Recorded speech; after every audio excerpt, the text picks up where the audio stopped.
దారువనంలో ఒకరోజు మహాదేవుడు భిక్షాటన రూపంలో సంచరించాడు. జటలు విప్పి, దిక్కులనే వస్త్రాలుగా ధరించి పరమయోగి అయిన శివుడు సాధారణ భిక్షుకుడిలా కనిపించాడు. కాని ఆయన రూపంలో ఒక అద్భుతమైన దివ్య కాంతి మెరిసేది. ఆ సమయంలో అక్కడి మహర్షులు స్నానార్థం ఆశ్రమాల నుంచి బయటకు వెళ్లారు. వారి భార్యలు మాత్రం ఆశ్రమాల్లో ఉన్నారు. అప్పుడు ఆ స్త్రీలు శివుణ్ణి చూసి ఆశ్చర్యపోయారు. ఈ మహాత్ముడు ఎవరు? ఎంత అపూర్వమైన రూపం అని పరస్పరం మాట్లాడుకున్నారు. వెంటనే వారు ఎంతో భక్తితో అన్నం, పండ్లు, వివిధ రకాల భోజనాలు తీసుకొచ్చి భిక్షగా సమర్పించారు. ఒక స్త్రీ వినయంగా అడిగింది, స్వామీ, మీరు ఎవరు? ఎందుకు ఈ విధంగా భిక్షాటన చేస్తున్నారు? అప్పుడు శివుడు చిరునవ్వుతో చెప్పాడు, నేనే ఈశ్వరుడు. సతీదేవిని కోల్పోయిన తరువాత లోకంలో తిరుగుతున్నాను. ఆమె లేక నాకు ఏ స్త్రీపైన ఆసక్తి లేదు. ఆ మాటలు విన్న ఆ స్త్రీలు మరింత ఆకర్షితులయ్యారు. శివుని మహిమ, వైరాగ్యం, దివ్య సౌందర్యం వారిని మంత్రముగ్ధులను చేశాయి.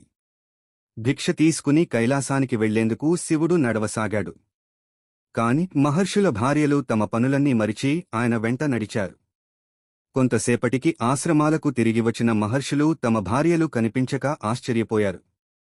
వెతుకుతూ వెళ్తే వారు శివుని వెంబడి వెళ్తున్నారని చూశారు. కోపంతో మండిపోయిన మహర్షులు శివుణ్ణి అడ్డగించి ఇలా అన్నారు, నీవు యోగి వేషం వేసుకున్నావుగాని ఇతరుల భార్యలను ఆకర్షిస్తున్నావు. శివుడు మాత్రం మౌనంగా ముందుకు నడిచాడు.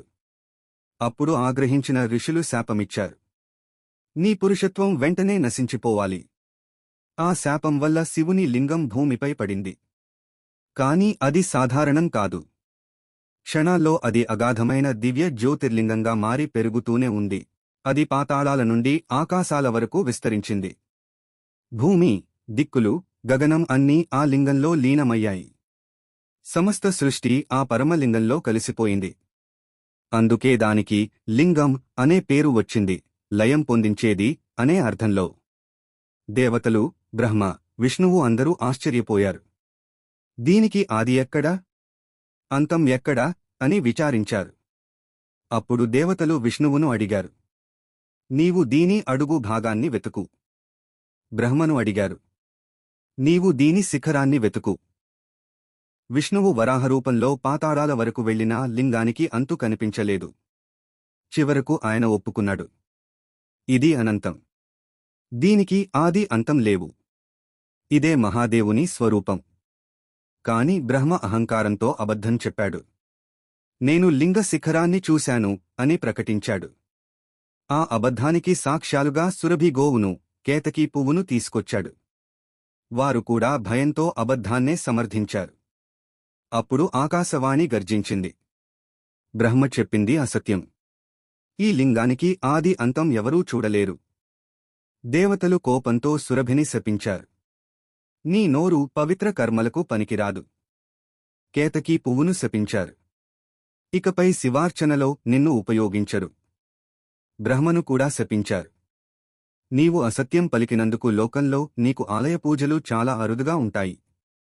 అప్పుడు అందరూ గ్రహించారు, శివలింగం అనేది కేవలం రూపం కాదు. అది అనంతమైన పరబ్రహ్మ స్వరూపం. ఆది అంతం లేని సత్యానికి ప్రతీక. మా వీడియో మీకు నచ్చితే దయచేసి లైక్, షేర్ చేసి మా ఛానల్ చిన్నారి నీతి కథలుని సబ్స్క్రైబ్ చేయండి. మీ సపోర్ట్ మా తదుపరి కథలకు ఎంతో ప్రేరణ ఇస్తుంది.